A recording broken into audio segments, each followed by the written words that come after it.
Assalamu alaikum wa rahmatullahi wa barakatuh.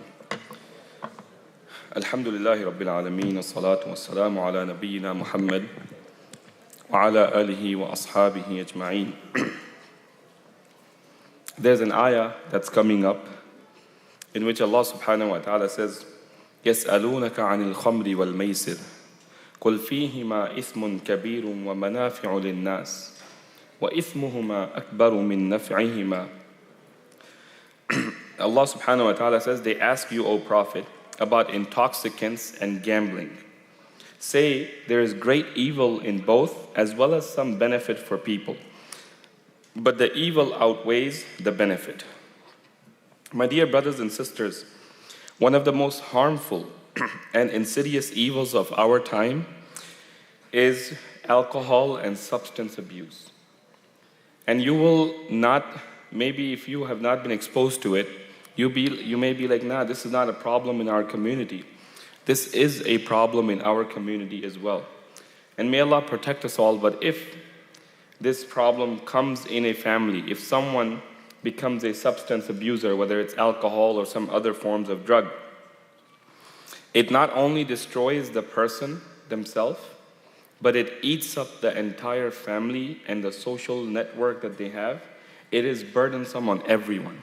And thus Allah subhanahu wa ta'ala says, is there any good in this? Yes, there may be. There is. But the evil that is in it is far greater. And that's why Islam teaches us that this is something that we should cut it out.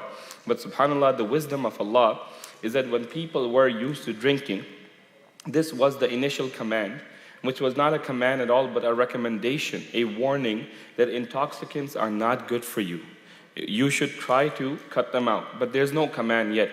The next command that came later on was that you should not come to salah while you are intoxicated.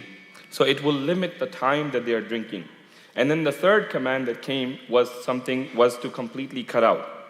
Now, let's talk about our situation, relevant issues in our time. Countless deaths in America on the highways, domestic violence, domestic abuse, and life-threatening diseases are caused as a result of alcohol and drugs of different types. More people die from substance abuse than from violent crimes. More people die from substance abuse, meaning they are drinking alcohol too much. And of course, we'll talk about too much. What is too much? And they are addicted to drugs, and now it's basically getting out of hand, where they're now starting to become violent. So more people die from substance abuse-related crimes than actual non-substance abuse crime, meaning most people in their normal self, they don't go and commit crimes.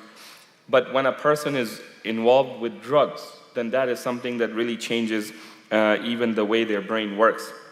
In the time of the Prophet ﷺ, alcohol was only available, or intoxication was available in a liquid form, which is basically wine of types.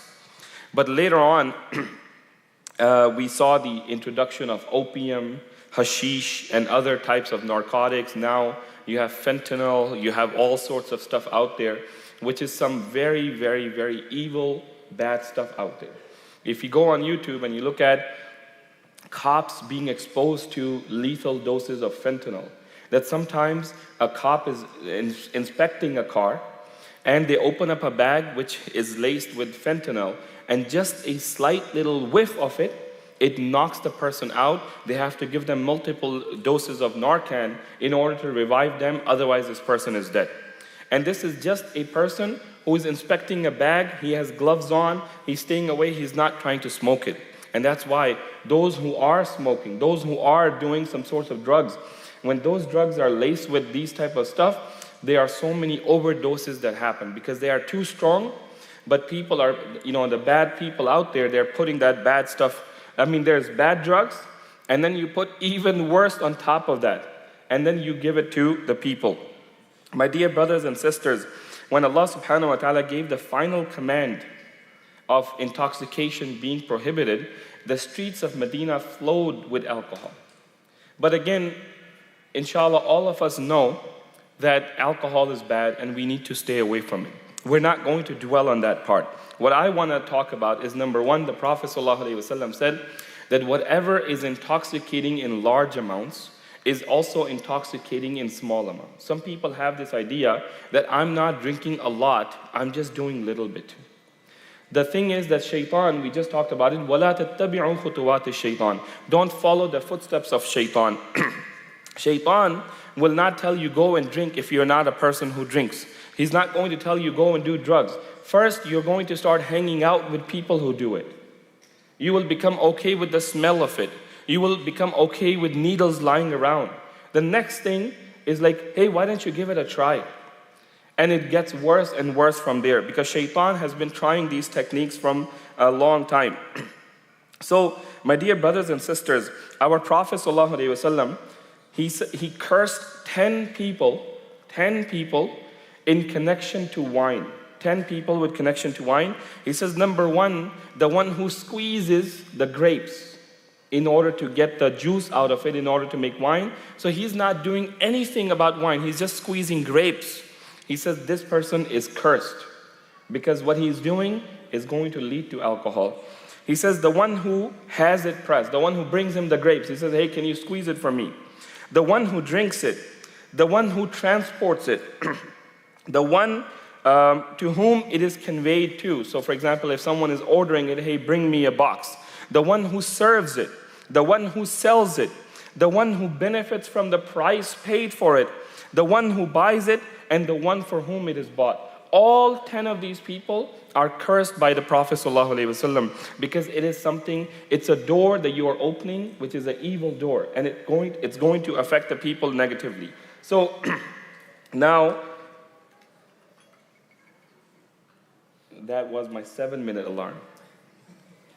So very quickly, how can we avoid falling into this? So why do people start drinking in the first place?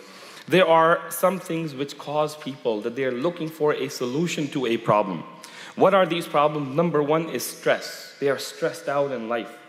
Maybe because of a family situation, maybe because of work situation, something there which is causing them stress.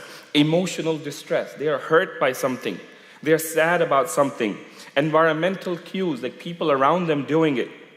Also, people who are still in bad relationships, relationship troubles, it causes a person to feel so much pain to say, hey, I need something to numb my pain. And also job or financial problems. Now, why is it important for us to know these?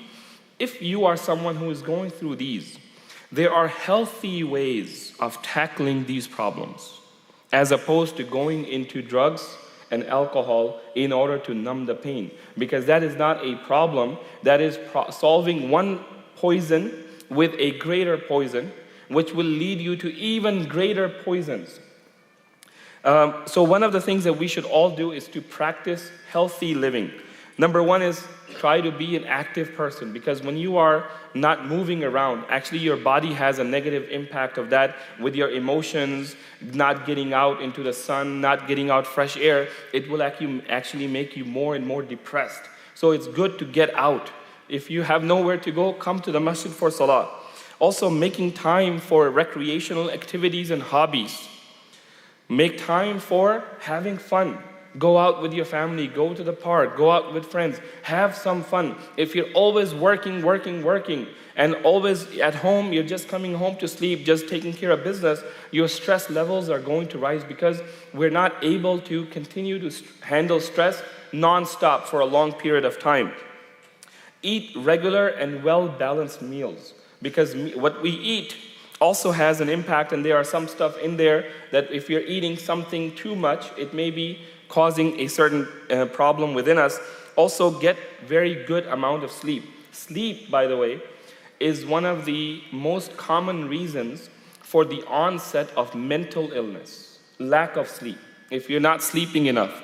So try to understand how much sleep your body needs and try to give your body what it is asking for, and also practice strategies to relax yourself. When you get stressed, find a way.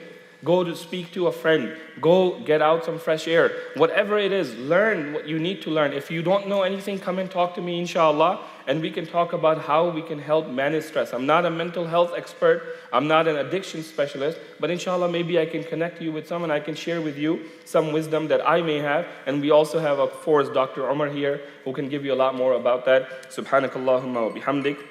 نشهد أن لا إله إلا أنت نستغفرك ونتوب إليك. Now I take a 30 seconds break and start